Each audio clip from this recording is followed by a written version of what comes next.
പ്രിയപ്പെട്ടവരെ, ആ രോഗിയെ ഡോക്ടർ 5 മാസം കഴിഞ്ഞ് പരിശോധിച്ചപ്പോൾ കാണാൻ കഴിയുന്ന വസ്തുത, ഡോക്ടർ പരിശോധിച്ച് ഉറപ്പുവരുത്തിയ രോഗത്തിന് മരുന്നല്ല അയാൾ കുടിക്കുന്നത്. രോഗം അധികരിപ്പിക്കുകയും നശിച്ചു പോവുകയും ചെയ്യുന്ന മറ്റൊരു മരുന്നാകുന്നു രോഗി കുടിക്കുന്നത് എന്നറിയുമ്പോൾ ഡോക്ടർക്ക് എത്രമാത്രം ദുഃഖമുണ്ടാവും. പരീക്ഷാ കൺട്രോളർ അവരുടെ നിയന്ത്രണത്തിൽ പരീക്ഷ പേപ്പർ തയ്യാറാക്കി. SLC പരീക്ഷ വരെ ഏത് കുട്ടിയും, ഹിന്ദു, മുസ്ലിം, ക്രിസ്ത്യൻ, ജൈനൻ, ബൗദ്ധൻ, സിഖ് അങ്ങനെ വ്യത്യാസമൊന്നുമില്ല. SSLC പരീക്ഷ അറ്റൻഡ് ചെയ്യുന്ന ഏതൊരു കുട്ടിയും മാത്തമാറ്റിക്സിന്റെ തിയറി അനുസരിച്ച്, അതിന്റെ നിയമം അനുസരിച്ച് അതിൽ വന്നിട്ടുള്ള ചോദ്യത്തിന് ആൻസർ ചെയ്താലേ വിജയിക്കുള്ളൂ.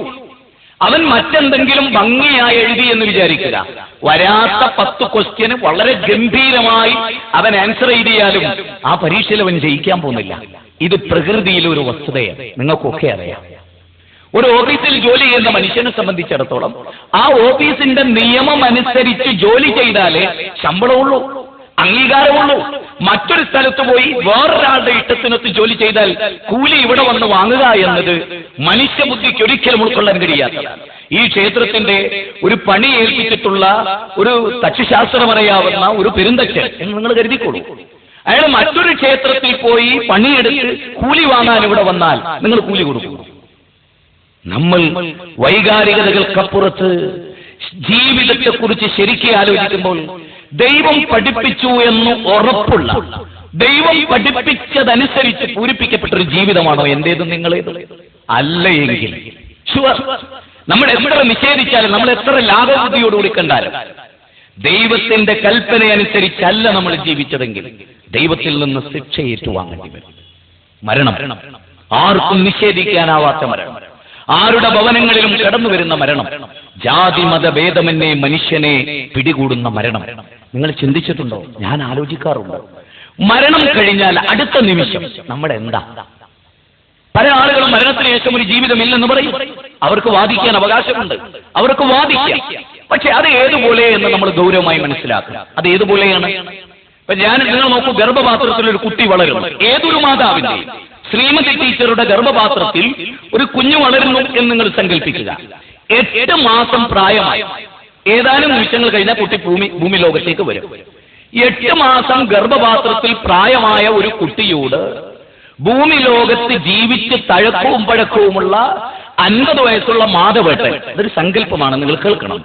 ഈ കുഞ്ഞിൻ പിന്നെ ഇരിക്കുന്ന ഗർഭപാത്രത്തിൽ ചെന്നിട്ട് പറയുന്നു, മോനെ, ഒരു ആൺകുട്ടിയാണ് ജനിക്കാൻ പോകുന്നത്, മോനെ, ഈ പൊക്കിൾക്കൊടിക്കപ്പുറത്ത് മാതാവിന്റെ ഉദരത്തിനും ആന്നയോ കൊറിയോൺ പാടയുടെ ഈ 3 ഇരുട്ടറുകൾക്കുള്ളിൽ അനന്തവിസ്തൃതമായ ആകാശം എന്ന ഒരു ലോകം, ഭൂമി എന്ന ഒരു ലോകം, സാഗരങ്ങൾ, കാട്ടാറുകൾ, കാനനങ്ങൾ, ആർത്തുലമ്പുന്ന തിരമാലകൾ, അതുപോലെ ഏകകോശ ജീവിയായ ഹമീ മുതൽ ബഹുകോശ ജീവിയായ നീലത്തിമിംഗലം വരെയുള്ള വലിയൊരു ജീവവർഗമുള്ള വിശാലമായ ഒരു ലോകത്തിലേക്കാണ് 1 മാസവും കൂടെ പിന്നിട്ടാൽ മോനെ നീ അമ്മയുടെ ഗർഭപാത്രത്തിൽ നിന്ന് പുറത്തു പോകുന്നത് എന്ന് പറഞ്ഞു എന്ന് വിചാരിക്കുക. നിങ്ങൾ ശരിക്കും സങ്കല്പിക്കണം.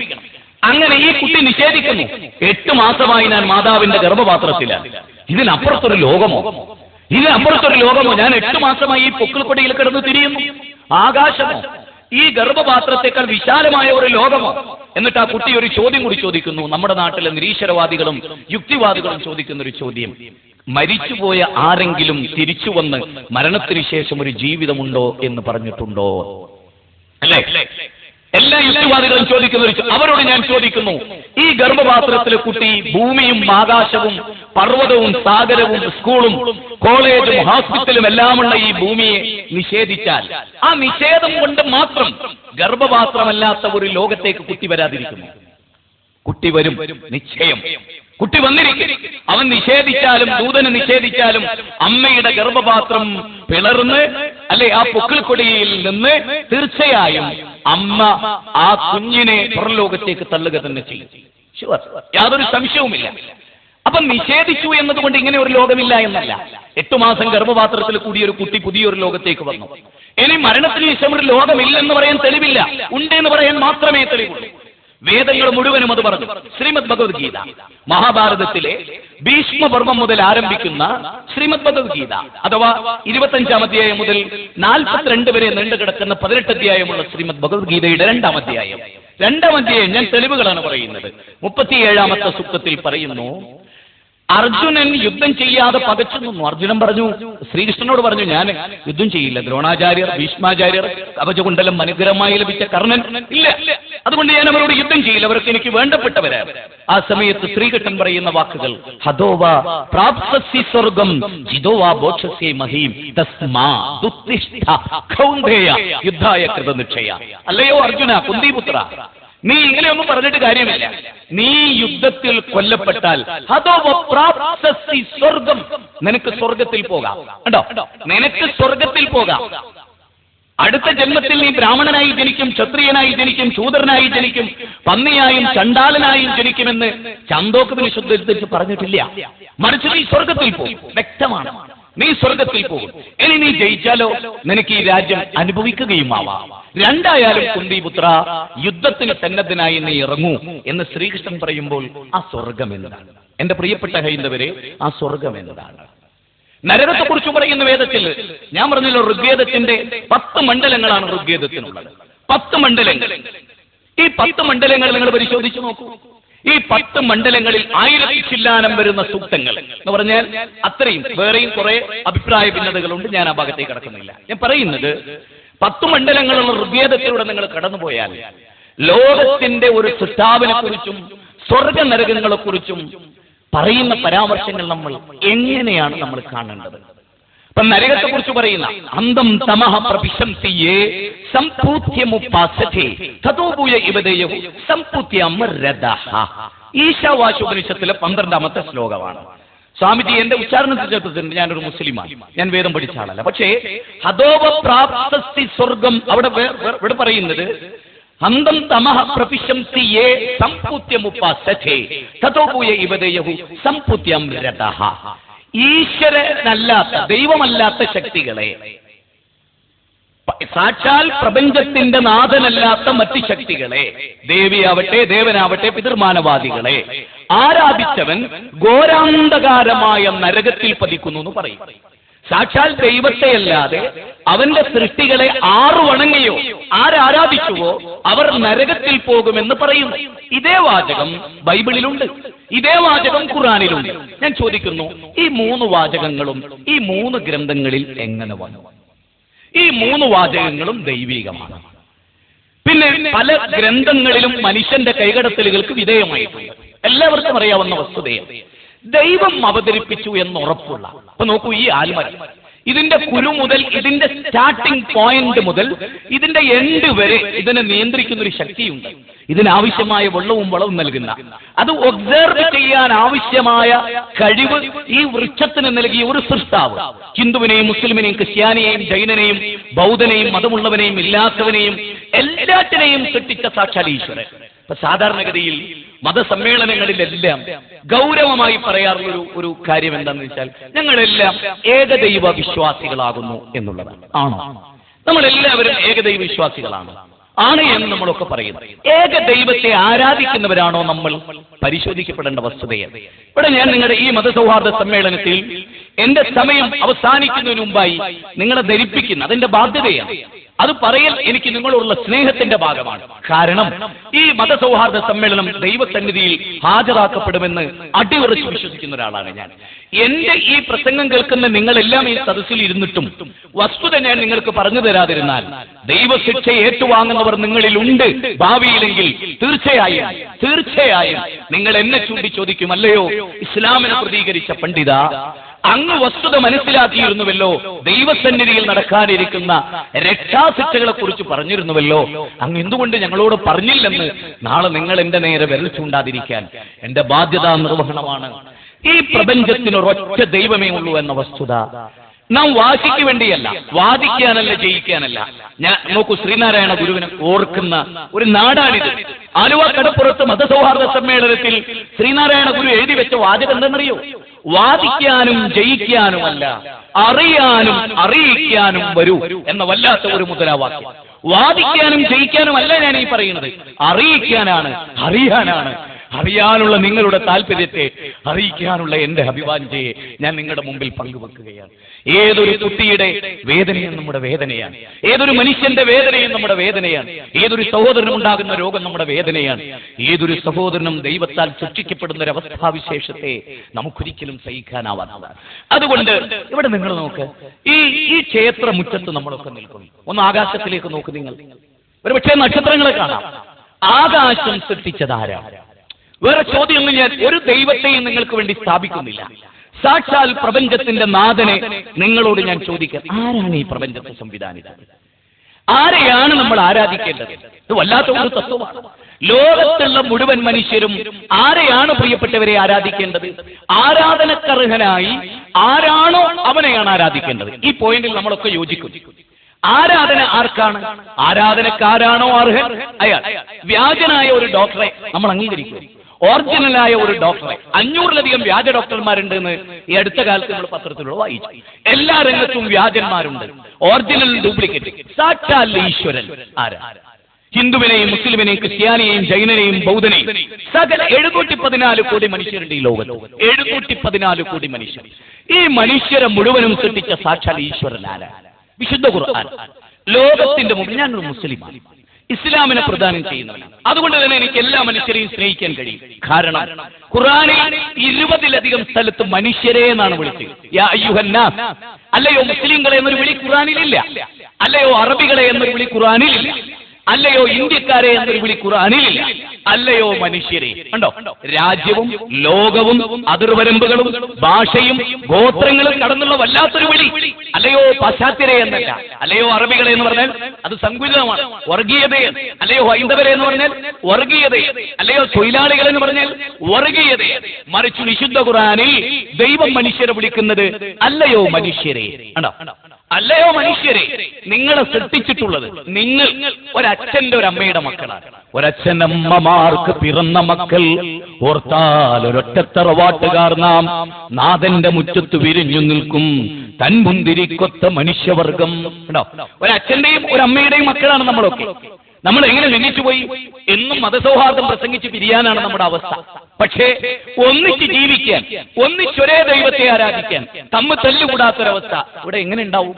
അടിസ്ഥാനപരമായ ഐക്യട്ടോ, വാക്കിലും എഴുത്തിലും മാത്രമുള്ള താൽക്കാലികമായ ഐക്യമല്ല, നാവിലും പേനത്തുമ്പിലും മാത്രമുള്ള ഐക്യമല്ല, ഹൃദയത്തിൽ നിന്ന് തുറന്ന് ഇതെന്റെ സഹോദരനാണ്, ഇത് എന്റെ അച്ഛന്റെ അമ്മയുടെ മക്കളാണ്, ഞങ്ങളുടെ ജ്യേഷ്ഠാനുജന്മാരാണ്, ഒരു ദൈവത്തിന്റെ അടിമകളാണ്, ഒരേ വായു ശ്വസിച്ച്, ഒരേ വെള്ളം കുടിച്ച്, ഒരേ സൂര്യന്റെ കിരണങ്ങൾ ഏറ്റുവാങ്ങി, ഒരേ ചന്ദ്രന്റെ നിലാവലകൾ ഏറ്റുവാങ്ങി ഈ ലോകത്ത് ജീവിക്കുന്ന മുഴുവൻ മനുഷ്യരും ഒരു സൃഷ്ടാവിന്റെ അടിമകളാണ് എന്ന ബോധത്തിലേക്ക് മതം മനുഷ്യനെ കൊണ്ടുവന്നു. വിശുദ്ധ ഖുർആൻ 49-ാം അധ്യായം 13-ാമത്തെ വചനം ഒന്ന് കേട്ടോളൂ നിങ്ങൾ. യാ അയ്യുഹന്നാസ് ഇന്നാ ഖലഖനാകും മിൻ ദക്കരിൻ വഉൻസാ വജഅൽനാകും ശൂബൻ വഖബായില ലിതഅറഫു ഇന്ന അക്രമകും ഇൻദല്ലാഹി അത്ഖാകും. മനുഷ്യരെ, നിങ്ങളെ സൃഷ്ടിച്ചത് ഒരാണിൽ നിന്നും ഒരു പെണ്ണിൽ നിന്നുമാണ്. നിങ്ങളുടെ ഗോത്രങ്ങളും വർഗങ്ങളുമൊക്കെ തിരിച്ചിട്ടുള്ളത് എന്തിനാണ്? പരസ്പരം തിരിച്ചറിയാനാണ്. വ്യത്യസ്ത ഗോത്രങ്ങൾ അഡ്രസ് അയച്ചാൽ രാമന്റെ വിലാസത്തിൽ ഇന്ന സ്ഥലം എന്ന് അയച്ചാൽ അയാൾക്ക് കത്ത് കിട്ടണം. പിന്നെ ദൈവത്തിന്റെ സന്നിധിയിൽ നിങ്ങൾ ആരാ ഉത്തമൻ? വല്ലാത്തൊരു പോയിന്റ് ആട്ടോ വേദഗ്രന്ഥം പറയും. ദൈവസന്നിധിയിൽ വെളുത്തവൻ, കറുത്തവൻ, ബ്രാഹ്മണൻ, ക്ഷത്രിയൻ, അങ്ങനെ അറേബ്യക്കാരൻ, പണക്കാരൻ, പണിക്കാരൻ, കറുത്തവൻ, വെളുത്തവൻ ഇല്ല. ദൈവസന്നിധിയിൽ ഏറ്റവും ആദരിക്കപ്പെട്ടവൻ ദൈവത്തെ ഭയപ്പെട്ട് ഭക്തി നിർഭരമായി ജീവിക്കുന്ന ഏതൊരു മനുഷ്യനും. ജാതി ചോദിക്കുന്നില്ല ഞാൻ സോദരി, ചോദിക്കുന്നു തണ്ണീർ എന്ന് പറഞ്ഞിട്ടില്ലേ? ഇല്ലേ? ദുരവസ്ഥ കുമാരനാശാനം മറന്നിട്ടില്ലേ നമ്മൾ കേരളീയർ? നേരത്തെ ഇവിടെ ഫാദർ ഉദ്ധരിച്ച ഒരു ഭാഗം, സോദരർ തമ്മിലെ പോരൊരു പോരല്ല, സൗഹൃദത്തിന്റെ കലങ്ങി മറിയലാം. എന്തിനു ഭാരതരെ കരയുന്നു, സ്വാതന്ത്ര്യം നിനക്ക് വിധികൽപ്പിതമാണ് ധായേ എന്ന് ബി ആർ അംബേദ്കറിന്റെ ചരിത്രങ്ങളൊക്കെ പറയുന്നിടത്ത് രേഖപ്പെടുത്തുന്ന പിന്നെ അയ്യപ്പന്റെയും അതുപോലെ ഒരുപാട് കവികളുടെയും ജാതീയത ഈ നാടിനെ വരിഞ്ഞു മുറുക്കിയ സ്വാമി വിവേകാനന്ദൻ കേരളത്തെ ഭ്രാന്താലയം എന്ന് വിളിച്ചിരുന്നു. ഈ സ്ഥിതിവിശേഷങ്ങളുടെ ഒക്കെ നടുവിൽ നോയിസി വാക്ക് ടു ഫ്രീഡം നെൽസൺ മണ്ടേലയുടെ ഗ്രന്ഥമാണ്. 27 സംവത്സരങ്ങൾ വെള്ളക്കാരന്റെ കാരാഗ്രഹത്തിൽ കിടക്കേണ്ടി വന്നത് ഞാൻ വ്യഭിചരിച്ചിട്ടല്ല, നാട്ടുനടപ്പ് ധരിച്ചിട്ടല്ല, എന്റെ തൊലി കറുത്തുപോയ കാരണം കൊണ്ടാണ് എന്ന് പറയുന്ന അവസ്ഥാവിശേഷങ്ങൾ. മനസ്സിലായില്ലേ? അത്തരമൊരു അവസ്ഥാവിശേഷത്തിൽ നിന്ന് ദൈവം മനുഷ്യരെ വിളിക്കുക. ഒരാണിൽ നിന്നും ഒരു പെണ്ണിൽ നിന്നുമാണ് മനുഷ്യരെ നിങ്ങളൊക്കെ. കണ്ടോ, ഞാനും നിങ്ങളൊക്കെ സഹോദരങ്ങളാണ്. നമ്മളെല്ലാം നമുക്ക് എന്റെ മൂക്കിലൂടെ പോകുന്ന ശ്വാസവായുവായി നിങ്ങൾ സ്വീകരിക്കുന്നു.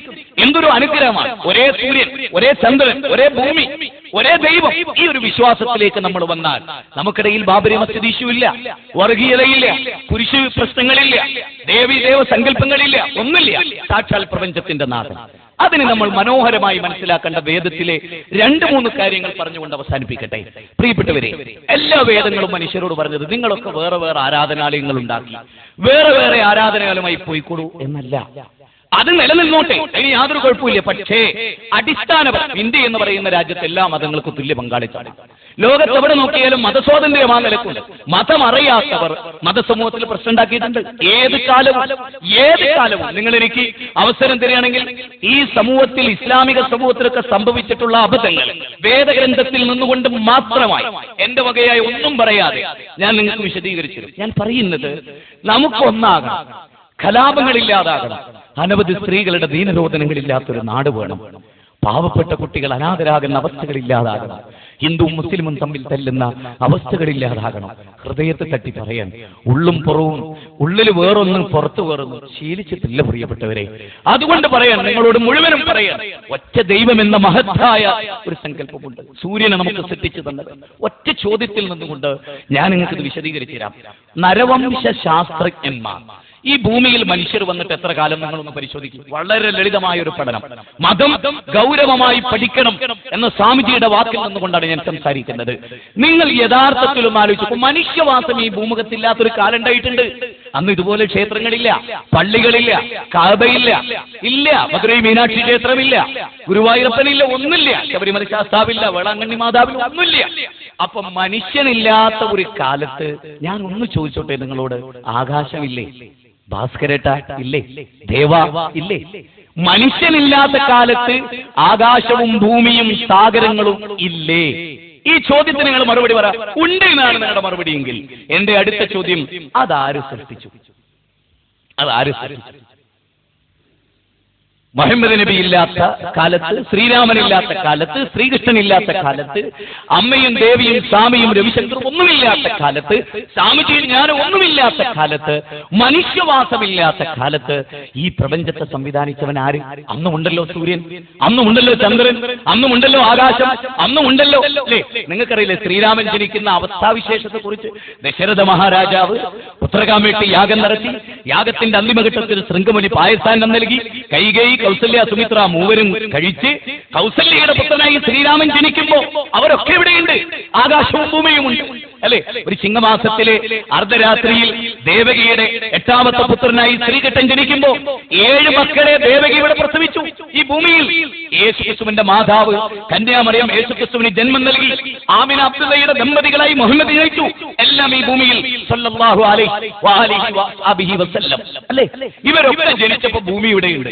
എങ്കിൽ ഇസ്ലാം മനുഷ്യരോട് ചോദിക്കാൻ, ലോകത്തിലെ എല്ലാ വേദങ്ങളും ചോദിച്ചു ആ ചോദ്യം, മനുഷ്യരെ ഈ ഭൂമിയെ സൃഷ്ടിച്ചവൻ ആര്? അവനാണ് സാക്ഷാൽ ഈശ്വരൻ.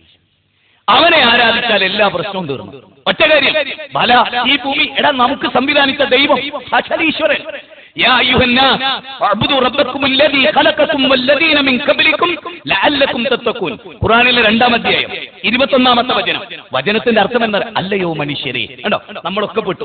സ്വാമിജി വന്നു, അച്ഛൻ വന്നു, ഇവിടെ എല്ലാവരും, MLA വന്നു, പഞ്ചായത്ത് നേതൃത്വത്തിലുള്ളവർ വന്നു, എല്ലാവരും, ഈ കേൾക്കുന്ന മുഴുവൻ ആളുകൾ, നാളെ ഇത് കേൾക്കാൻ പോകുന്നവരും, അവരെല്ലാം വന്നു. ഈ മനുഷ്യരെ നിങ്ങളെ സൃഷ്ടിച്ച ദൈവത്തെ ആരാധിക്കുക. എങ്കിൽ ഞാൻ ചോദിക്കുന്നു, സ്വാമിജിക്ക് അഭിപ്രായമില്ല ശ്രീനാരായണ ഗുരുവാണ് സ്വാമിജിയെ സൃഷ്ടിച്ചതെന്ന്? ഇല്ല. യേശു ക്രിസ്തുവാണെന്ന് ഒരൊറ്റ ഹിന്ദു ഇന്ന് വരെ എന്നോട് പറഞ്ഞിട്ടില്ല. ഞാൻ ഒരുപാട് സ്വാമിമാരുടെ കൂടെ ജീവിച്ചിട്ടുണ്ട്, ഒരുപാട് സ്വാമിമാരുടെ കൂടെ ക്ലാസ്സിൽ പങ്കെടുത്തിട്ടുണ്ട്. പക്ഷേ ഒരു സ്വാമിജിയും ഇന്ന് വരെ ശ്രീരാമനാണ്, ശ്രീകൃഷ്ണനാണ് എന്നെ സൃഷ്ടിച്ചെന്ന് പറഞ്ഞിട്ടില്ല. ഇല്ല, പറയില്ല. യേശു ക്രിസ്തുവിനെ സൃഷ്ടിച്ചെന്ന് ഫാദറും പറയുമെന്ന് ഞാൻ വിചാരിക്കുന്നില്ല. ഇല്ല, ഒരിക്കലും പറയില്ല. മുഹമ്മദ് നബിയാണ് തന്നെ സൃഷ്ടിച്ചതെന്ന് ഒരു മുസ്ലിം പറയില്ല. എങ്കിൽ ഞാൻ ചോദിക്കുന്നു, മുഹമ്മദ് നബിയെയും ശ്രീരാമനെയും യേശു ക്രിസ്തുവിനെയും നമ്മൾ ആരാധിക്കുന്ന മുഴുവൻ പ്രപഞ്ചത്തെയും സൃഷ്ടിച്ച സാക്ഷാൽ ദൈവത്തെ കണ്ടെത്തുന്നിടത്ത് നമ്മൾ പരാജയപ്പെട്ടു. നമുക്ക് വായു നൽകിയ. നിങ്ങൾ നോക്ക്, മാതാമൃതാനന്ദമേ, ഞാൻ അവിടെ പോയിട്ടുണ്ട്, പുട്ടപ്പുറത്തി പോയിട്ടുണ്ട്, രവിശങ്കർ പോയിട്ടുണ്ട്. ഈ സ്ഥലങ്ങളിലൊക്കെ എന്നെ ചിന്തിപ്പിച്ച വിഷയം എന്താ അറിയോ? എന്നെ പോലെ വായു ശ്വസിക്കുന്നു. രവിശങ്കർ കോഴിക്കോട് വന്നു. ഞാൻ ആദ്യമായി അതിൽ പ്രവർത്തിക്കുന്ന ഒരാൾ എൻ്റെ ഒരു സുഹൃത്താണ്. ഞാൻ ചോദിച്ചു, രവിശങ്കറിന് രാവിലെ എന്തായിരുന്നു ഭക്ഷണം? അപ്പൊ ആ ഭക്ഷണം അദ്ദേഹം വിശദീകരിച്ചു. ഉച്ചക്ക് എന്തായിരുന്നു? നമ്മളെപ്പോലെ ഭക്ഷണം ആവശ്യമുള്ള, വിശപ്പുള്ള, ക്ഷീണമുള്ള, തളർച്ചയുള്ള ആളുകളെ ദൈവമായി ആരാധിക്കുന്ന മുസ്ലിം സമൂഹത്തിൽ നിങ്ങൾക്ക് കാണാം. ഇതെല്ലാ സമൂഹത്തിലുണ്ട്. സാക്ഷാൽ മതം ഇത് പഠിപ്പിച്ചില്ലെന്നാണ് എനിക്ക് നിങ്ങളോട് പറയാൻ. നിങ്ങൾ എന്നോട് സങ്കടമൊന്നും തോന്നരുത്. ഇത് നിങ്ങളെ പറഞ്ഞറിയിക്കൽ എന്റെ ബാധ്യതയാണ്. ഇല്ലെങ്കിൽ നിങ്ങൾ എന്റെ നേരെ വിരൽ ചൂണ്ടുന്ന ഒരു ദിവസം വരുമെന്ന ഉറച്ച വിശ്വാസമാണ് എന്നെ നിങ്ങളെ ഇത് എത്തിക്കുക. ഇതനുസരിച്ച് നിങ്ങൾ ജീവിക്കാൻ ഞാൻ വാളെടുക്കുന്നില്ല. അങ്ങനത്തെ ഒരു മതമല്ല ഇത്. മറിച്ച് ഇങ്ങനെ ഒന്നുണ്ട്, അത് നിങ്ങളെ അറിയിക്കേണ്ട ബാധ്യത. മോനെ, ഈ വണ്ടിയുടെ നെട്ടുമ്പോൾ തേഞ്ഞു പോയിട്ടുണ്ട്, ഈ ടയറൊക്കെ പൊട്ടിത്തെറിക്കും അല്ലെങ്കിൽ ഊരിപ്പോവും എന്നൊരു മെസ്സേജ് അത് അറിഞ്ഞ ഒരാളെ പാസ് ചെയ്യാം. അത്രേ ഞാനും ചെയ്യുന്നുള്ളൂ. അവിടെ യോ ദേവാ നാം നാമധ ഏകേവ ഓം സദേ സമസ്തേ സർവലോകാശ്രയായ. ഋഗ്വേദത്തിന്റെ 10-ാം മണ്ഡലം 121-ാമത്തെ സൂക്തം 1-ാമത്തെ ഋക്കിൽ പറയുന്നത് എന്താണെന്നറിയോ? ഹിരണ്യഗർഭഃ സമവർത്തദാഗ്രേ ഭൂതസ്യ ജാത പതിരേക ആസീത് സദാധാര പൃഥിവിയും രാമുദേവായ കശ്മൈ ദേവായ ഹവിഷാവിധേമ. ഈ മഹാപ്രപഞ്ചത്തിന്റെ ആകാശഭൂമികളും സർവ്വചരാചരങ്ങളെയും നിയന്ത്രിക്കുന്ന സാക്ഷാൽ പടച്ചതമ്പുരാൻ അല്ലേ? ഗുരുവായൂരപ്പൻ എന്ന് പറയുമ്പോൾ ലോകത്തിന്റെ സൃഷ്ടാവാണെന്ന് ഒരു ഹൈന്ദവനും വിശ്വസിച്ചിട്ടില്ല. അതുപോലെ ഭീമാ ഉമ്മിച്ച എന്ന് പറയുമ്പോൾ ലോകത്തിന്റെ സൃഷ്ടാവാണെന്ന് ആരും വിശ്വസിച്ചിട്ടില്ല. സാക്ഷാൽ ലോകത്തിന്റെ സൃഷ്ടാവ്. നിങ്ങൾ നോക്കൂ, ഏറ്റവും പ്രഥമമായ കൽപ്പനയെക്കുറിച്ച്, ഏറ്റവും ശ്രദ്ധേയമായ കൽപ്പനയെക്കുറിച്ച് ഫാദറോട് പറഞ്ഞു സ്നേഹമാണ്. യഥാർത്ഥത്തിൽ അല്ല, ഫാദർ ഇവിടെ ഇരിക്കുന്നില്ല എന്നാണ് ഞാൻ മനസ്സിലാക്കുന്നത്. യഥാർത്ഥത്തിൽ ബൈബിളിൽ അതല്ല. ബൈബിളിലെ മാർക്കോസിലെ 12-ാം അധ്യായം 29-ാമത്തെ വചനത്തിൽ യേശുക്രിസ്തുവിനോട് ചോദിക്കുക, വേദത്തിലെ ഏറ്റവും പ്രാധാന്യം അർഹിക്കുന്ന കാര്യം എന്താണ്? ഏറ്റവും പ്രാധാന്യം അർഹിക്കുന്ന കാര്യം, ഏറ്റവും ഇമ്പോർട്ടൻസ് ആയിട്ടുള്ള കാര്യം എന്താണ്? അതിന് യേശുക്രിസ്തു നൽകിയ മറുപടി എന്താണെന്നറിയുമോ? വളരെ ഗംഭീരമാണ്. 12-ാം അധ്യായം, മാർക്കോസിന്റെ 12-ാം അധ്യായം 29-ാമത്തെ ശ്ലോകം. ഇസ്രായേലേ കേട്ടാലും, ഇസ്രായേലെ കണ്ട മുഴുവൻ ആളുകളെ, ആ ഗോത്രത്തെ മുഴുവനും വിളിച്ചു പറഞ്ഞു, ഇസ്രായേലേ കേട്ടാലും നമ്മുടെ ദൈവമായ കർത്താവ്, ഏക കർത്താവ്, മൂന്നാളുമല്ല, ഏക കർത്താവ്, അവനെ പൂർണ്ണ, അവരെ അല്ല, സിംഗുലർ പ്ലൂറൽ അല്ല, അവനെ, ഏകത്വം, ആ ഏകനായ ദൈവത്തെ പൂർണ്ണ ഹൃദയത്തോടെ പൂർണ്ണാത്മാവോടെ ആരാധിക്കുക എന്നതാണ്. മത്തായിയുടെ സുവിശേഷത്തിൽ 7-ാം അധ്യായം 21-ൽ യേശുക്രിസ്തു പറയുന്ന വാക്ക് എന്താണെന്നറിയുമോ? കർത്താവേ കർത്താവേ എന്ന് എന്നെ വിളിക്കുന്ന ഏവരുമല്ല, സ്വർഗസ്ഥനായ എന്റെ പിതാവിന്റെ ഹിതം ചെയ്യുന്നവരത്രേ സ്വർഗരാജ്യത്തിൽ പ്രവേശിക്കുന്നത്. എന്താ പിതാവിന്റെ ഹിതം? ഈശ്വരന്റെ ഹിതം എന്താണ്? 10 കമാൻഡ്മെന്റ്സ് വായിച്ചോളൂ നിങ്ങൾ. മോശെ പ്രവാചകൻ നൽകിയ 10 കമാൻഡ്മെന്റ്സ്, 20-ാം അധ്യായം പുറപ്പാട് 1 മുതൽ 6 വരെയുള്ള വചനം. മിസ്രയീം ദേശത്തു നിന്നും, അടിമ ഭവനത്തിൽ നിന്നും നിന്നെ കൊണ്ടുവന്നവനായ ഞാനാകുന്നു നിന്റെ കർത്താവ്. മേലെ സ്വർഗത്തിലുള്ളതിന്റെയോ താഴെ ഭൂമിയിലുള്ളതിന്റെയോ വെള്ളത്തിനടിയിലുള്ളതിന്റെ ഒന്നിന്റെയും പ്രതിമ അരുത്. അവക്ക് മുമ്പിൽ നീ സാഷ്ടാംഗം പ്രണമിക്കരുത്. പ്രതിമ പാടില്ലെന്നാണ് വേദം പഠിപ്പിച്ചത്. ആവർത്തന പുസ്തകം 4-ാം അധ്യായം 15 മുതൽ 17 വരെയുള്ള വാചകം വായിച്ചു നോക്കൂ. യജുർവേദം 32-ാം അധ്യായം 3-ാമത്തെ സൂക്തം, ന തസ്യ പ്രതിമ അസ്തി, ദൈവത്തിന് പ്രതിമയില്ല. കേനോവലിശത്ത് പറയാൻ, യക്ഷുശാന പശ്യതി യേന ചക്ഷുംഷി പശ്യതി തദേവ ബ്രഹ്മത്വം വിദ്ധി നേതം യതീതം ഉപാസതേ. യശ്രോത്രേണ ശൃണോതി ശ്രോത്രമിദം ശ്രുതം തദേവ ബ്രഹ്മത്വം വിദ്ധി നേതം യതീതം ഉപാസതേ. ഏതൊരു ദൈവത്തെ നിങ്ങൾ വിഗ്രഹങ്ങൾ വെച്ച് കണ്ണുകൊണ്ട് കണ്ടാരാധിക്കുന്നുവോ അത് സാക്ഷാൽ ഈശ്വരനല്ല, നിങ്ങളുടെ കണ്ണിന് ദർശനം നൽകിയവനാരോ. അതിന്റെ ഒരു ഭാഗം സ്വാമിജി ഇവിടെ വിശദീകരിച്ചു. അവനാകുന്നു സാക്ഷാൽ പ്രപഞ്ചത്തിന്റെ നാഥൻ, പരമകാരുണികനായ അള്ളാഹു. അപ്പൊ അള്ളാഹു എന്ന് ഖുർആനിൽ എവിടേക്ക് ഉപയോഗിച്ചിട്ടുണ്ടോ? ഇനി നിങ്ങൾ നോക്കൂ, ഖുർആനിലെ ഒരൊറ്റ വചനം, ദൈവത്തെ പരിചയപ്പെടുത്തുന്ന ഒരു വചനം, അല്ലദീ ജഅല ലക്കുമുൽ അർള ഫിറാശ, ഈ ഭൂമിയെ നിങ്ങൾക്കൊരു വിരിപ്പാക്കി തന്നവൻ ആരോ അവൻ ദൈവം. ഉണ്ടോ? ഈ ഭൂമിയെ ഒരു വിരിപ്പാക്കി തന്നവൻ. നമ്മൾ ഇങ്ങനെ ചിന്തിക്കേണ്ടതുള്ളൂ. ഈ ഭൂമിയെ എനിക്ക് സംവിധാനിച്ചെന്ന ആരാണെന്ന് പഠിക്കുക. അപ്പൊ മനസ്സിലാവും ശ്രീരാമനല്ല, യേശുക്രിസ്തു അല്ല, മുഹമ്മദ് നബി അല്ല, ജീസസ് ക്രൈസ്റ്റ് അല്ല. കാരണം എന്താ? അവരൊക്കെ ഈ ഭൂമിയിലേക്കാണ് ജനിച്ചത്. വസ്തുത നിങ്ങൾ മനസ്സിലായോ? ഈ ആകാശത്തെ സൃഷ്ടിച്ചത് ആര് എന്ന് നിങ്ങൾ പഠിക്കുമ്പോൾ നിങ്ങൾക്ക് മനസ്സിലാവും നമ്മൾ ഇന്ന് ആരാധിക്കുന്ന ആരുമല്ല. അപ്പൊ അവരെയൊക്കെ സൃഷ്ടിച്ച സാക്ഷാൽ ഹിന്ദുധർമ്മ പരിചയം എന്നിട്ടൊരു വലിയ പുസ്തകമുണ്ട്. ഹിന്ദുധർമ്മ പരിചയം എഴുതിയത് കെ പരമേശ്വരൻ പിള്ളയാണ്. കെ പരമേശ്വരൻ പിള്ള, ശ്രീരാമകൃഷ്ണ മഠം, പുറനാട്ടുകര, തൃശൂർ. ഞാൻ അഡ്രസ് അടക്കം പറയാം. ഒന്നോ പലതോ എന്ന് പറഞ്ഞ ഒരു ചാപ്റ്റർ ഉണ്ട്, നിങ്ങളൊക്കെ വായിക്കാം. ഒന്നോ പലതോ. കെ പരമേശ്വരൻ പിള്ള, പി പരമേശ്വരൻ പിള്ളയല്ല, അത് വിചാര കേന്ദ്രം ഡയറക്ടറാണ്. ഇത് കെ പരമേശ്വരൻ പിള്ള, രണ്ടുപേരെയും മാറിപ്പോകരുത്, അതാണ് അങ്ങനെ കൃത്യമായിട്ട് പറഞ്ഞത്. കെ പരമേശ്വരൻ പിള്ള ഒന്നോ പലതോ എന്ന അദ്ദേഹത്തിന്റെ ഈ ബുക്കിലെ ചാപ്റ്റർ 21, 21ാമത്തെ അധ്യായം, 148ാമത്തെ പേജ്, 3ാമത്തെ പാരഗ്രാഫ്, 1, 2, 3 വരികൾ. ഒരു വ്യക്തതയിൽ വളരെ കൃത്യമാണ് പറയുന്നത്, വളരെ വ്യക്തത. അതിൽ അദ്ദേഹം പറയുന്നുണ്ട്, ഞങ്ങൾ ഹൈന്ദവ വിശ്വാസം പറയാൻ, ഞങ്ങൾ ഒരു ദേവിയെയും ഒരു ദേവനെയും സ്വയം കഴിവുണ്ട് എന്ന നിലയിൽ ഞങ്ങൾ ആരാധിക്കുന്നില്ല. മറിച്ച് അവർക്കൊരു പുൽക്കൊടി നീക്കണമെങ്കിൽ സാക്ഷാൽ ദൈവം കഴിവ് കൊടുക്കണം. ഇവിടെയാണ് ഇസ്ലാം മനുഷ്യരോട് പറഞ്ഞത്, ആ സാക്ഷാൽ കഴിവ് കൊടുക്കുന്ന ദൈവല്ലേ, ആ ദൈവത്തോട് നിങ്ങളുടെ സങ്കടം പറഞ്ഞോളൂ. നിങ്ങൾ ആലോചിച്ച് നോക്ക്, 13 ലക്ഷം ഭൂമി ഒതുക്കി വെക്കാൻ വ്യാപ്തിയുണ്ട് സൂര്യന്. 13 ലക്ഷം ഭൂമി സെക്കൻഡിൽ 30 കിലോമീറ്റർ വേഗതയിൽ ഈ ഭൂമി സഞ്ചരിക്കുന്നു. സെക്കൻഡിൽ 280 കിലോമീറ്റർ വേഗതയിൽ സൂര്യൻ സഞ്ചരിക്കുന്നു. ഈ സൂര്യനും ചന്ദ്രനും ഭൂമിയും എല്ലാം സൃഷ്ടിച്ച സാക്ഷാൽ ഈശ്വരൻ. നിങ്ങൾ നോക്ക്, ഈ ഭൂമിയുടെ 13 ലക്ഷം ഇരട്ടി വലിപ്പമുള്ള സൂര്യൻ, ആ സൂര്യന്റെ 10 ഇരട്ടി വലിപ്പമുള്ള നക്ഷത്രങ്ങൾ, ഇതിനെ നിയന്ത്രിക്കുന്ന സൃഷ്ടാവിനെ എന്റെയും നിങ്ങളുടെയും ഇത്തിരി പോന്ന ഹൃദയത്തെ നിയന്ത്രിക്കാൻ കഴിയില്ലേ? ആ സൃഷ്ടാവിനോട് ചോദിക്കണം എന്നാണ് മതം പറയുന്നത്. പ്രവാചകനോട് ദൈവം സംസാരിക്കുന്നതായി ഖുർആൻ രേഖപ്പെടുത്തുകയാണ്. 2-ാം അധ്യായം 186ാമത്തെ വചനം. ഓ പ്രവാചക, എന്റെ അടിമകൾ, ദൈവത്തിന്റെ അടിമകൾ, മനുഷ്യർ, അവർ നിന്നോട് ചോദിക്കുന്നു ദൈവത്തെ പറ്റി. പറ, ദൈവം അവരുടെ ജീവനാഡിയേക്കാളും അടുത്തവനാണ്. ദൈവം മനുഷ്യനുടെ ഏറ്റവും അടുത്തവനാണ്. ആ അടുത്ത ദൈവത്തോട് പ്രാർത്ഥിക്കാൻ നമുക്ക് കണ്ണ് നൽകിയ, നമുക്ക് കാത് നൽകിയ, നമുക്ക് ഹൃദയം നൽകിയ, നമുക്ക് ചിന്താശേഷി നൽകിയ സാക്ഷാൽ ദൈവത്തെ അല്ലേ, ഈ ദൈവത്തെ നമുക്ക് ആരാധിച്ചുകൂടെ എന്ന് നിങ്ങൾ ചിന്തിക്കണം. അല്ലെങ്കിൽ നേരത്തെ പറഞ്ഞ സ്വർഗനരകങ്ങളിൽ, ബഹുദൈവത്വം കൊണ്ട് സ്വർഗനരകങ്ങളിൽ എത്തിയാൽ, അവിടെ നരകത്തിൽ പ്രവേശിച്ചാൽ അതെത്ര ഭയാനകരമായിരിക്കും. ഇസ്ലാം പറയുന്നു, ഇന്നഹു മൻ യുശ്രിക് ബില്ലാഹ് ഫഖദ് ഹറമല്ലാഹു അലൈഹിൽ ജന്ന. സാക്ഷാൽ ദൈവത്തെ ആരാധിക്കാതെ ദൈവത്തിന്റെ സൃഷ്ടികളിൽ ദിവ്യത്വം ആരോപിച്ച് നിങ്ങൾ ആരാധിച്ചാൽ ഘോരാന്ധകാരമായ നരകത്തിൽ പോകും. അത് നിങ്ങൾ ഒരിക്കലും ചെയ്യരുത് എന്ന്. ആകാശഭൂമികളെ സൃഷ്ടിച്ച സാക്ഷാൽ ദൈവം നമ്മളെ പഠിപ്പിച്ച കാര്യം എന്താ? അത് ഞങ്ങളൊന്ന് ചിന്തിച്ചു നോക്കൂ. മനുഷ്യരെ തമ്മിൽ തല്ലരുത്, കഴുത്തറക്കരുത്. നിങ്ങളുടെ വ്യത്യസ്ത മതത്തിൽ ജീവിക്കുമ്പോൾ പോലും ആ മതസമൂഹത്തെ ആദരിക്കാനും ബഹുമാനിക്കാനും പഠിപ്പിച്ചു. ഖുർആനിലെ ഒരു വാചകം തന്നെ എന്താണെന്നറിയാം? ലാ യൻഹാകുമുല്ലാഹ്, ദൈവം നിരോധിക്കുന്നില്ല. എന്ത്? അമുസ്ലിങ്ങളോട്. മുസ്ലിങ്ങളോട് പറയണം, അമുസ്ലിങ്ങളോട് മൈത്രി ബന്ധം പുലർത്തണം എന്നാ പറയുന്നത്. എങ്ങനെയുള്ള മുസ്ലിങ്ങളോട്? മതത്തിന്റെ പേരിൽ നിങ്ങളെ പീഡിപ്പിക്കാത്ത, നിങ്ങളെ മർദ്ദിക്കാത്ത, നിങ്ങളുടെ ചുറ്റുവട്ടത്തിൽ ജീവിച്ച് നല്ല ഐക്യത്തിൽ കഴിയുന്ന അമുസ്ലിങ്ങളുമായി ഏറ്റവും നല്ല സൗഹാർദ്ദത്തിലാണ് നിങ്ങൾ കഴിയേണ്ടത്. തീർന്നില്ല, അവർക്ക് നിങ്ങൾ പുണ്യം ചെയ്യണം. പുണ്യം, അമുസ്ലിങ്ങൾക്ക് പുണ്യം ചെയ്യാൻ. ഞാൻ വളരെ ലളിതമായ ഉദാഹരണം പറയാം. സുനാമി ഉണ്ടായി, ആലപ്പുഴ, കൊല്ലം പ്രദേശങ്ങളിലൊക്കെ വീട് തകർന്നു. അവിടെ എനിക്ക് പരിചയമുള്ള ഒരു പ്രദേശത്ത് കുറച്ച് മുസ്ലിങ്ങളുടെ വീടും അതിന്റെ ഇടയിൽ ഒരു അമുസ്ലിമിന്റെ വീടും തകർന്നുപോയി. അവിടെ ഇസ്ലാം മനുഷ്യരോട്, ഈ മുസ്ലിങ്ങളായ ആളുകൾക്കൊക്കെ വീട് വെച്ചു കൊടുക്കാൻ തീരുമാനിച്ച കൂട്ടത്തിൽ ഈ അമുസ്ലിമായ സഹോദരനും വീട് വെച്ചു കൊടുക്കാൻ തീരുമാനിക്കും. കണ്ടോ, ആ അമുസ്ലിമിനോട് പുണ്യം ചെയ്യുന്നു. മുസ്ലിങ്ങൾക്ക് വീടുണ്ടാക്കിയതുപോലെ തന്നെ അമുസ്ലിമിനുണ്ടായിക്കൊടുത്തു. ഇത് ഇസ്ലാം വിശുദ്ധ ഖുർആനിലെ 60-ാം അധ്യായം 8ാമത്തെ വചനത്തിൽ പറയുന്ന, നിന്റെ അയൽവാസി ആരായാലും അവൻ പട്ടിണി കിടക്കുന്ന ഒരു അവസ്ഥ ഉണ്ടാവരുത്. നീ അവന് കൊടുക്കണം, നീ അവന് കൊടുക്കണം, അവനെയും കൂടെ ഉൾപ്പെടുത്തണം. അവന്റെ വഴി ഒരു കാരണവശാലും നീ ബ്ലോക്ക് ചെയ്യരുത്.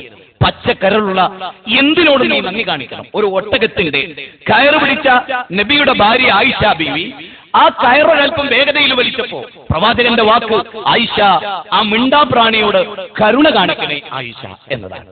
മിണ്ടാപ്രാണിയോട് കരുണ കാണിക്കണം.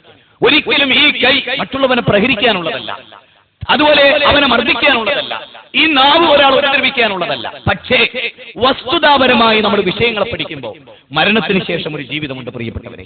മതഗ്രന്ഥങ്ങളെ ആധികാരികമായി നിങ്ങൾ പഠിക്കണം. നമുക്ക് സംഭവിച്ച ഒരു തെറ്റുണ്ട്. ജനിച്ചു വീണത് ഏതൊരു ഗോത്രത്തിലും ഏതൊരു സംസ്കാരത്തിലുമാണോ ആ വിശ്വാസം അനുസരിച്ച് ജീവിച്ചു. അതിന്റെ ശരിയും തെറ്റും നമ്മൾ പഠിച്ചില്ല. കമ്പ്യൂട്ടറിനെ കുറിച്ച് നമ്മൾ പഠിച്ചു, മൊബൈലിനെ കുറിച്ച് നമ്മൾ പഠിച്ചു, ആർക്കിടെക്റ്റിനെ കുറിച്ച് നമ്മൾ പഠിച്ചു, ലോകത്തെ പലതിനെ കുറിച്ച് നമ്മൾ പഠിച്ചു. നമ്മുടെ വീടുകളിൽ അവിടെ വളരെ മോശമായി നമ്മുടെ ഗ്രന്ഥങ്ങൾ, ദൈവം അവതരിപ്പിച്ച ഗ്രന്ഥങ്ങൾ പൊടി പിടിച്ച് കിടക്കുകയാണ്. വായിക്കാൻ സന്നദ്ധതയില്ല. വനിത വായിച്ചു, മാപ്രസിദ്ധീകരണങ്ങൾ വായിച്ചു, സിനിമാ വീക്കിലികൾ വായിച്ചു, ദിനേന പത്രങ്ങൾ വായിച്ചു.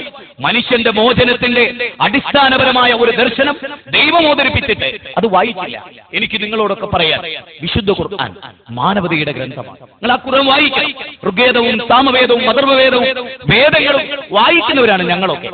അതായത് ഇതിന് സംഘടിപ്പിച്ച് എന്നെ ഇവിടെ എത്തിച്ചത് ഇവിടുത്തെ മുജാഹിദ് പ്രവർത്തകരാണ്. ഞങ്ങളെക്കുറിച്ച് മുസ്ലിം സമൂഹത്തിൽ പോലും തെറ്റിദ്ധാരണയുണ്ട്. സാരമില്ല, തെറ്റിദ്ധാരണ തിരുത്താവുന്നതേ ഉള്ളൂ. അടുത്തറിഞ്ഞാൽ കുഴപ്പമില്ല, പഠിച്ചാൽ കുഴപ്പമില്ല. ഞങ്ങൾ ഭീകരവാദികളാണ്, തീവ്രവാദികളാണ് എന്നൊക്കെ നിങ്ങൾക്കറിയുമോ? ഇന്ത്യൻ സ്വാതന്ത്ര്യ സമരത്തിൽ പങ്കെടുത്ത ഒരാളുടെ പേരിൽ ഒരു സ്മാരകമുണ്ടായി ഇന്നലെ. ഈ മൊയ്ദ് മൗലവി സാഹിബ് നിങ്ങൾ വായിച്ചിട്ടുണ്ട്. ഈ മൊയ്ദ് മൗലവി സ്വാതന്ത്ര്യ സമര സേനാനി. അദ്ദേഹത്തെ ആദരിച്ചു. അദ്ദേഹത്തിന്റെ പേരിൽ ഒരു ഓർമ്മക്കായി ഒരു കെട്ടിടം നിർമ്മിക്കുകയുണ്ടായി. ഈ മൊയ്ദ് മൗലവി ആരാ? മുജാഹിദ് പ്രസ്ഥാനത്തിന്റെ നേതാവായി മുഹമ്മദ് അബ്ദുറഹ്മാൻ സാഹിബ് മുജാഹിദ് പ്രസ്ഥാനത്തിന്റെ നേതാവായി. ഏറ്റവും രസകരമായ സംഗതി, മുസ്ലിങ്ങളിൽ ജമാഅത്തെ ഇസ്ലാമി ഇന്ന് മുസ്ലിങ്ങളിൽ അറിയുന്ന സുന്നി സമൂഹത്തിൽപ്പെട്ട ആളുകൾ സ്വാതന്ത്ര്യ സമരത്തിൽ നിന്ന് തിരിഞ്ഞു നിന്നവരാണ്. ബ്രിട്ടീഷുകാർക്ക് വേണ്ടി പ്രാർത്ഥിച്ചവരാണവർ. ജമാഅത്തെ ഇസ്ലാമി സ്വാതന്ത്ര്യത്തിന് ശാപം നടന്നു. സ്വാതന്ത്ര്യ സമരത്തിൽ മുസ്ലിങ്ങൾ പങ്കെടുക്കരുതെന്ന് പറഞ്ഞു. അവിടെ ചോര കൊടുത്ത ഒരേ ഒരു ആദർശ പ്രസ്ഥാനം ബ്രിട്ടീഷുകാരാൽ വഹാബി മൂവ്മെന്റ് എന്നാണ് ഞങ്ങളെ പറ്റി വിളിച്ചിരുന്നത്. നിങ്ങൾ മനസ്സിലാക്കണം. സ്വദേശാഭിമാനി രാമകൃഷ്ണപിള്ളയാക്കി മാറ്റിയത് വക്കം മൗലവിയാണ്. നിങ്ങളുടെ നാട്ടുകാരനാണ്. ശ്രീനാരായണ ഗുരു വക്കം മൗലവിയുടെ ക്ലാസ് കേട്ട് മനസ്സിലാക്കിയിട്ടുണ്ട്. ഇതൊക്കെ ചരിത്രത്തിന്റെ ഭാഗമാണ്. നമ്മൾ പഠിക്കാൻ തയ്യാറില്ല, അറിയാൻ തയ്യാറില്ല. നേരത്തെ ഇവിടെ ഒരു ശ്ലോകം ഉദ്ധരിക്കപ്പെടുകയുണ്ടായി. ഓം അസതോമാ സദ്ഗമയ തമസോമാ ജ്യോതിർഗമയ മൃത്യുമാ അമൃതംഗമയ ഓം ശാന്തി ശാന്തി ശാന്തി. ഓം പറഞ്ഞാൽ തന്നെ നമുക്ക് പേടിയാ. യഥാർത്ഥത്തിൽ അതിന്റെ അർത്ഥം എന്താ അറിയോ? പരബ്രഹ്മവാചകമായ പ്രണവമന്ത്രം. വിശ്വവിജ്ഞാന കോശത്തിലും സംസ്കൃത നിഘണ്ടുവിലും കൊടുത്തിട്ടുള്ള അങ്ങനെയാണ് പരബ്രഹ്മവാചകമായ പ്രണവമന്ത്രം. സാക്ഷാൽ പ്രപഞ്ചത്തിന്റെ നാഥൻ. ആ നാഥനെ വിളിച്ചിട്ട് പ്രാർത്ഥിക്കുകയാണ്, ദൈവമേ അസത്യത്തിൽ നിന്ന് സത്യത്തിലേക്ക് എത്തിക്കണമേ. കണ്ടോ, അസത്യത്തിലാണ് നമ്മളെങ്കിൽ നമ്മുടെ സത്യത്തിലേക്ക് എത്തിക്കണമേ. ഇരുട്ടിൽ നിന്ന് വെളിച്ചത്തിലേക്ക്, നശ്വരമായ ജീവിതത്തിൽ നിന്ന് അനശ്വരമായ ജീവിതത്തിലേക്ക്. കേട്ടോ, അതായത് ഞാനും നിങ്ങളും ഇപ്പം മരിച്ചാൽ, ഞാൻ ഈ യാത്രയിൽ മരിച്ചാൽ എന്നെ ഇതുപോലെ ദൈവസന്നിധിയിൽ ഉയർത്തെഴുന്നേൽപ്പിക്കും. ഈ സദസ്സും ഈ വന്നതും എല്ലാം ദൈവം എന്നോട് ചോദിക്കും. ഇതേ കോലത്തിൽ, ഇതേ അവസ്ഥയിൽ ഞാനത് അറിയും. ഞാൻ എന്തൊക്കെ ചെയ്തു എന്റെ ആയുസിനിടയിലെന്ന് ഞാൻ കൃത്യമായി ബോധ്യപ്പെടും. മോഷ്ടിച്ചിട്ടുണ്ടെങ്കിൽ ആ രംഗം ദൈവം ഒരു സ്ക്രീനിൽ കാണിക്കുന്നത് പോലെ എനിക്ക് കാണിച്ചു തരും. അത് വിശ്വസിക്കാൻ നമുക്ക് മടിയുണ്ടോ? ഇപ്പോഴത്തെ നമ്മുടെ കമ്പ്യൂട്ടർ ചിപ്പ്, ഒരു മിനി ചിപ്പിൽ നിങ്ങൾക്ക് എന്തൊക്കെ ഒതുക്കി വെക്കാൻ ദൈവത്തിന്റെ മിനി ചിപ്പിൽ നമ്മുടെയൊക്കെ കർമ്മരേഖകൾ രേഖപ്പെടുത്തിയിട്ടുണ്ട്. വിശുദ്ധ ഖുർആൻ പറഞ്ഞു, വത്തഖൂ യൗമൻ തുർജഊന ഫീഹി ഇലല്ലാഹ്. ദൈവത്തിലേക്ക് നിങ്ങൾ മടങ്ങിപ്പോകുന്ന ഒരു ദിവസത്തെ നിങ്ങൾ ഭയപ്പെടണം. അതുകൊണ്ട് തന്നെ നിങ്ങൾ ദൈവത്തെ മാത്രം ആരാധിക്കണം. നിങ്ങളുടെ പ്രാർത്ഥനകൾ മുഴുവനും ദൈവത്തോട് സമർപ്പിക്കണം. നമുക്ക് ഇങ്ങനെ പ്രാർത്ഥിച്ചുകൂടെ? വിശുദ്ധ ഖുർആനിൽ 114-ാമത്തെ അധ്യായം അന്നാസ്, പീപ്പിൾ. ആ പ്രാർത്ഥന തുടങ്ങുന്നതിന് എങ്ങനെ അറിയോ? ഖുൽ അഊദു ബിറബ്ബിന്നാസ്. മനുഷ്യരുടെ ദൈവമേ നിന്നോട് ഞാൻ ശരണം തേടുന്നു. കണ്ടോ, പാർഷ്യാലിറ്റി ഇല്ലാത്ത, വർഗീയതയില്ലാത്ത, ഗ്രൂപ്പിസമില്ലാത്ത മനുഷ്യരുടെ ദൈവമേ ഞാൻ നിന്നോട് രക്ഷ തേടുന്നു. വിശുദ്ധ ഖുർആൻ പറയുന്നു മനുഷ്യരുടെ ദൈവം. കണ്ടോ, 5 ഹിന്ദുക്കളുടെ ദൈവമേ, 50 ക്രിസ്ത്യാനികളുടെ ദൈവമേ, 500 മുസ്ലിങ്ങളുടെ ദൈവമേ എന്നല്ല, 714 കോടി മനുഷ്യരുടെയും ദൈവമേ, കൃമികീടങ്ങളുടെ ദൈവമേ. ഇത് കണ്ടോ നിങ്ങൾ? ഈ വട്ടത്ത് പാറി നടക്കുന്ന കൊച്ചു പ്രാണികൾ, അതിനെ രൂപപ്പെടുത്തിയ സാക്ഷാൽ ഈശ്വരൻ അല്ലാഹുല്ലദീ ഖലഖക്കും സുമ്മ റസഖക്കും. വിശുദ്ധ ഖുർആനിലെ 30-ാം അധ്യായം 40-ാമത്തെ വചനം. ദൈവം ആരാ? നിന്നെ സൃഷ്ടിച്ചവൻ. ശ്രീദേവി നിന്നെ സൃഷ്ടിച്ചവൻ. ബാല നിന്നെ സൃഷ്ടിച്ചവൻ. മുഹമ്മദേ നിന്നെ സൃഷ്ടിച്ചവൻ.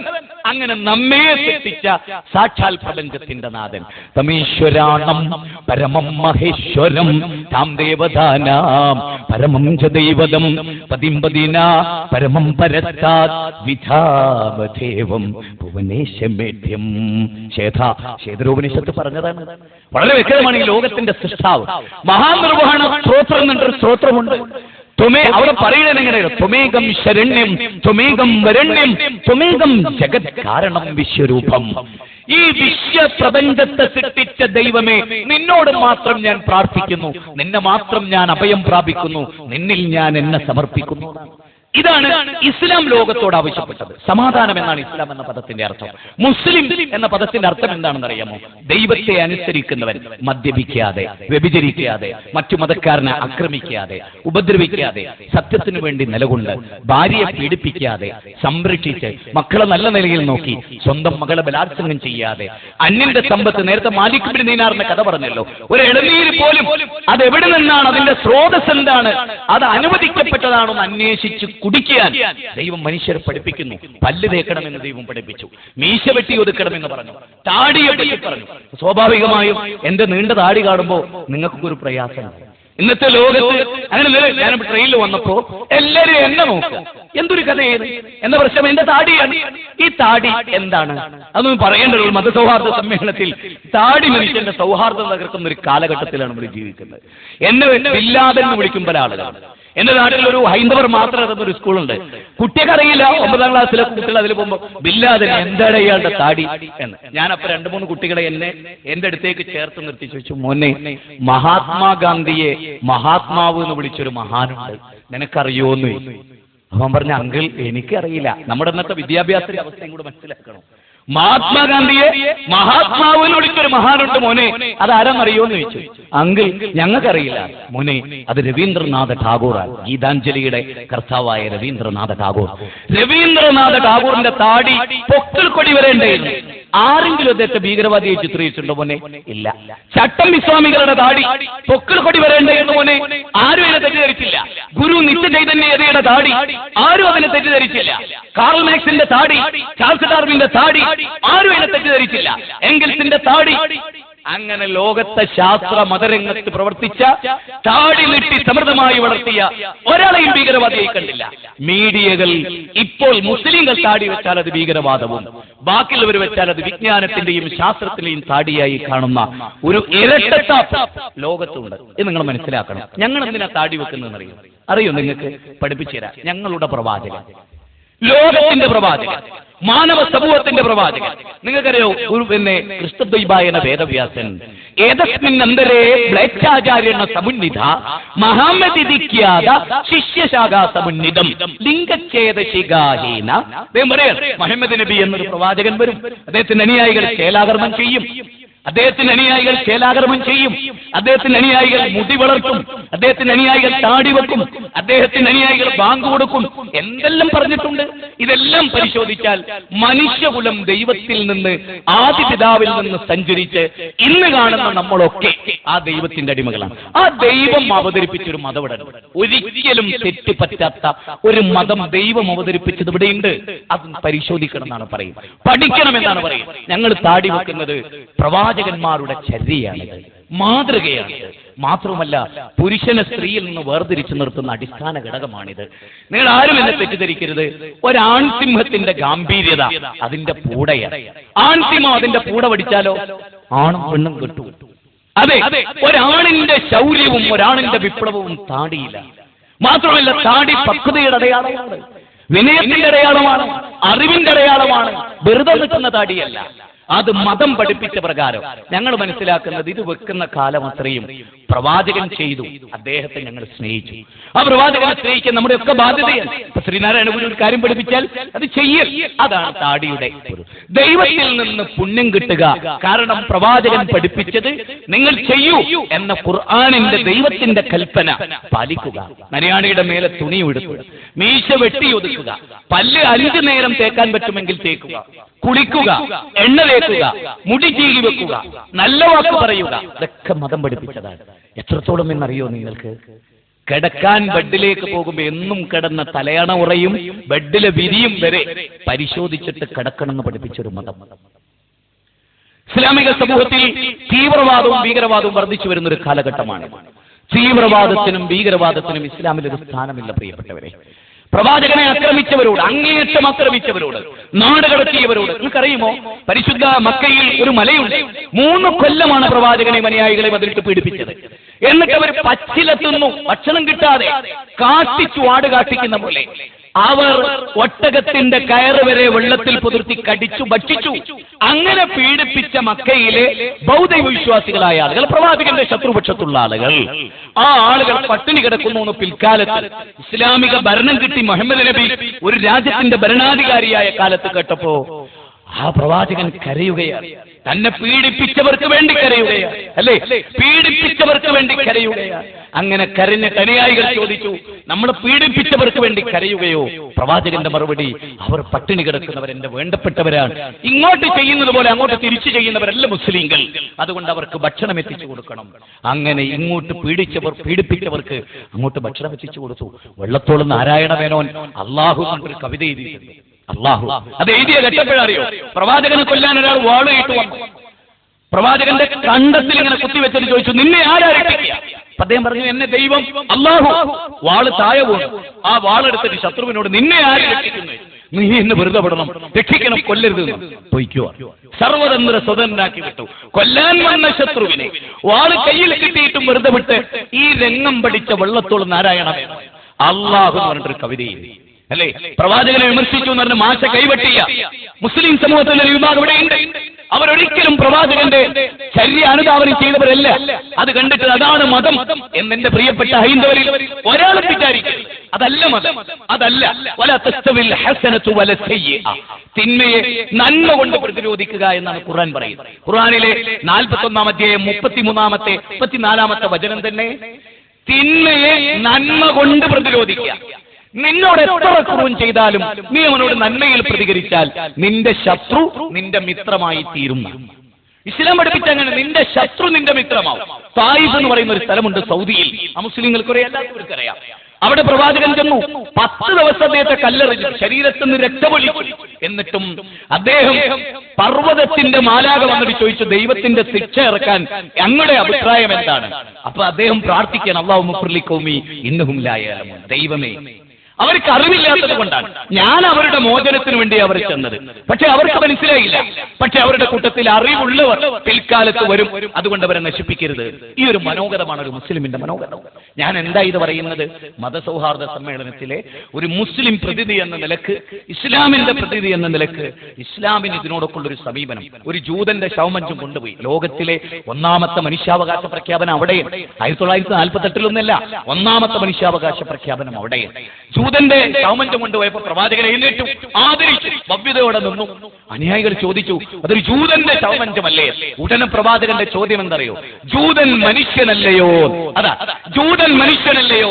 RSSും BJPയും ബജ്രംദളും പോപ്പുലർ ഫ്രണ്ടും സിമിയും മുസ്ലിം ലീഗും കോൺഗ്രസും CPM-ഉം ലോകത്ത് ജീവിക്കുന്ന മുഴുവൻ മനുഷ്യരും മനുഷ്യരല്ലയോ എന്ന ചോദ്യമാണ് ഈ നൂറ്റാണ്ടിൽ മുഴങ്ങേണ്ടത്.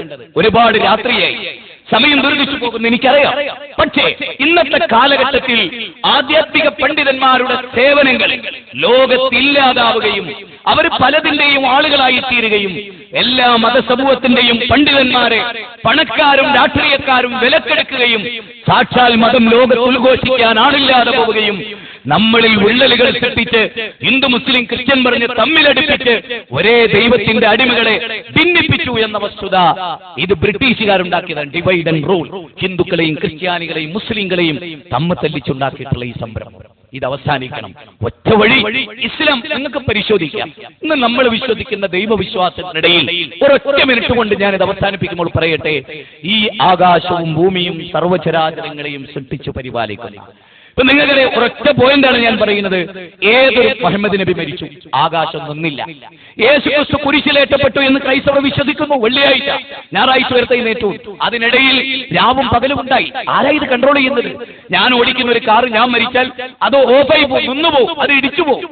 ഈ പ്രപഞ്ചം മുഴുവനും നിയന്ത്രിക്കുന്നത് ഈ പറഞ്ഞ ആളുകളൊക്കെ ആയിരുന്നുവെങ്കിൽ അവരുടെ മരണത്തോടുകൂടി ലോകം അവസാനിക്കണം. ഇനി ഞാനാവട്ടെ, നിങ്ങളാവട്ടെ, സായിബാവട്ടെ, ആരാവട്ടെ, ഏത് സ്വാമിയാവട്ടെ, ദേവനാവട്ടെ, ഇനി ഭീമാപ്പള്ളിയിൽ ഉമ്മിച്ചാവട്ടെ, ഉണ്ടേ ഉള്ളാളെന്ന്. ഇവരെല്ലാം മരിക്കും. ഇവരൊക്കെ മരിച്ചാലും ആകാശവും ഭൂമി നിലനിൽക്കും, രാവും പകലും ഉണ്ടാവും. നമ്മൾ ചോദിക്കുന്നത്, ഖുർആൻ ചോദിച്ചിട്ടുള്ളത്, രാവും പകലും മാറി മാറി വരുന്നതിന്റെ പിന്നിൽ ഏതൊരു ശക്തിയാണോ അവന് നിങ്ങൾ ദൈവമായി അംഗീകരിക്കുക. മരണത്തിന് ശേഷമുള്ള ജീവിതത്തിൽ നിങ്ങൾ അനുഭവിക്കേണ്ടി വരുന്ന ശിക്ഷയിൽ നിന്ന് നിങ്ങൾ രക്ഷപ്പെടാൻ നിങ്ങൾക്ക് വായു നൽകിയ, വെള്ളം നൽകിയ, നിങ്ങൾക്ക് ജീവൻ നൽകിയ, നിങ്ങളെ സംരക്ഷിക്കുന്ന ഒരു മാതാവിന്റെ ഗർഭപാത്രത്തിൽ ഒരു രക്തപിണ്ഡത്തെ മാംസപിണ്ഡമായും മാംസപിണ്ഡത്തെ അസ്ഥിക്കൂടം കൊണ്ട് അനാവരണം ചെയ്തൊരു നല്ല സൃഷ്ടിയായി ഈ ഭൂമി ലോകത്തേക്ക് പുറത്തു കൊണ്ടുവന്ന എന്നെയും നിങ്ങളെയും സൃഷ്ടിച്ച സാക്ഷാൽ നമ്മുടെ സൃഷ്ടാവ് പരമകാരുണികനായ. നേരത്തെ വൈദ്യുതി ബില്ലടക്കണം, ഫോൺ ഉപയോഗിച്ചാൽ ബില്ലടക്കണം, നമ്മൾ ശ്വസിക്കുന്ന വായുവിന് ബില്ലടക്കണ്ട.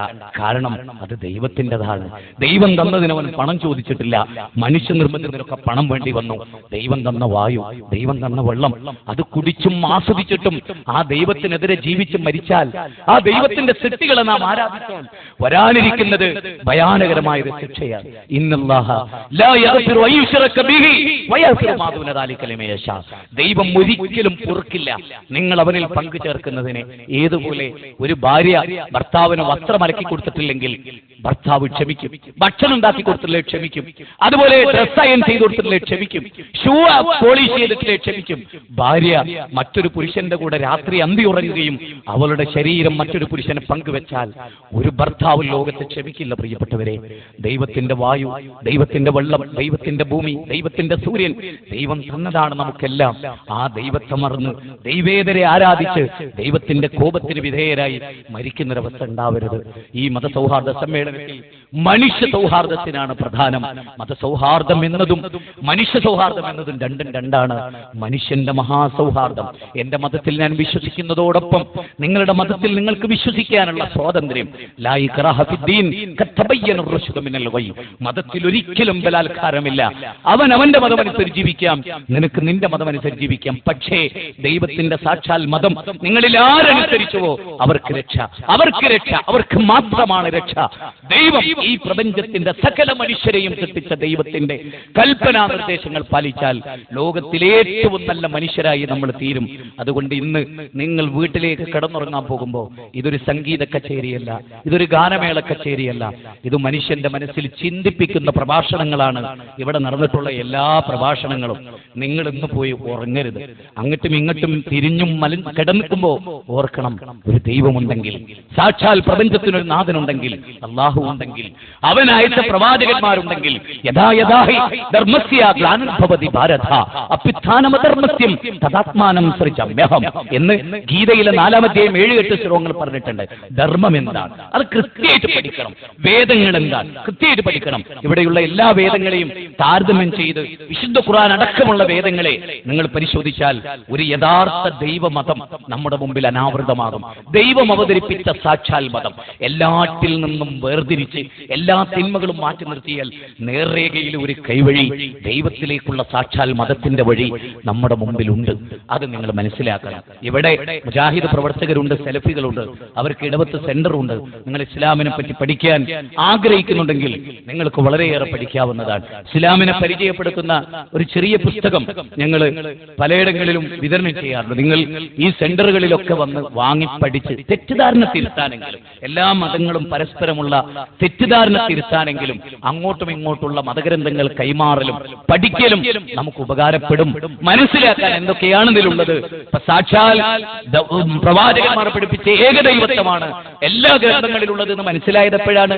എല്ലാ ഗ്രന്ഥങ്ങളും എളിയ തോതിൽ പഠിക്കാൻ ശ്രമിച്ചപ്പോ അത് മനസ്സിലായി. നമ്മൾ ഒന്നാണെന്ന് മനസ്സിലായി, നമ്മൾ തല്ലേണ്ടവരല്ലെന്ന് മനസ്സിലായി, ഒരേ ദൈവത്തിന്റെ അടിമകളാണെന്ന് മനസ്സിലായി, ഒരേ ദൈവം അവതരിപ്പിച്ച മതം സ്വീകരിച്ച് ജീവിക്കേണ്ടവരാണെന്ന് മനസ്സിലായി. അത് നിങ്ങളുടെ മുമ്പിൽ സത്യത്തോടെ ധൈര്യത്തോടെ അവതരിപ്പിച്ചു. എല്ലാ നന്മകളും നേരുകയാണ്. കൂടുതൽ കൂടുതൽ പഠിക്കുക. മദ്യത്തിൽ നിന്നും മറ്റു തിന്മകളിൽ നിന്നൊക്കെ വിട്ട് സിനിമയൊക്കെ എത്രയെങ്കിലും കണ്ട് ജീവിതം പാഴാക്കുന്നതിൽ നിന്ന് മാറി പഠനങ്ങളിലേക്ക് വന്ന് കൃത്യമായി പഠിച്ച് മനസ്സിലാക്കി ഖുർആനിന്റെ 1-ാമത്തെ സൂക്തം തന്നെ പഠിക്കുക, വായിക്കുക എന്നാണ്. വായിച്ച് പഠിച്ചു മനസ്സിലാക്കി വേദങ്ങളെ താരതമ്യം ചെയ്ത് നമ്മൾ ഒന്നാണെന്നതിലേക്കുള്ള മഹത്തായ ഒരു യാത്രക്ക് ഈ സമ്മേളനം ഒരു അനുഗ്രഹമാവട്ടെ എന്ന് പ്രാർത്ഥിച്ച് എന്റെ വാക്കുകൾ ഇവിടെ അവസാനിപ്പിക്കുകയാണ്. റബ്ബനാ ആതിനാ ഫിദ്ദുനിയ ഹസന വഫിൽ ആഖിറതി ഹസനത വഖിനാ അദാബന്നാർ. അസ്സലാമു അലൈക്കും വറഹ്മത്തുള്ളാഹി വബറകാതുഹു. അതെ, ദൈവത്തിങ്കൽ സ്വീകാര്യമായ മതം ഇസ്ലാം മാത്രമാകുന്നു. അതുകൊണ്ട് മതസൗഹാർദ്ദമല്ല, മനുഷ്യ സൗഹാർദ്ദമാണ് വേണ്ടത്. പലപ്പോഴും നടക്കുന്ന മതസൗഹാർദ്ദ സമ്മേളനങ്ങളിൽ നിന്ന് വിഭിന്നമായി ഏകനായ പടച്ചവനെ മാത്രമേ ആരാധിക്കാവൂ എന്നും അവനിൽ പങ്കുചേർത്താൽ കഠോരമായ നരകശിക്ഷ അനുഭവിക്കേണ്ടി വരുമെന്നുമുള്ള ഖുർആനിന്റെ താക്കീത് സ്നേഹബുദ്ധിയ പ്രമാണബുദ്ധിയുമായി നിങ്ങൾക്ക് മുമ്പിൽ അവതരിപ്പിക്കപ്പെട്ടു കഴിഞ്ഞു. സത്യം സത്യമായി മനസ്സിലാക്കുവാനും അത് ഉൾക്കൊണ്ടുകൊണ്ട് ജീവിക്കുവാനും ഈ ലോകത്ത് നിന്ന് യാത്രയാകുമ്പോൾ സ്രഷ്ടാവ് അനുഗ്രഹിച്ച ഒരു നല്ല മനുഷ്യനായി തിരിഞ്ഞു പോകുവാനും പ്രപഞ്ചത്തിന്റെ നാഥൻ അല്ലാഹു നമ്മെ അനുഗ്രഹിക്കുമാറാകട്ടെ. ആമീൻ.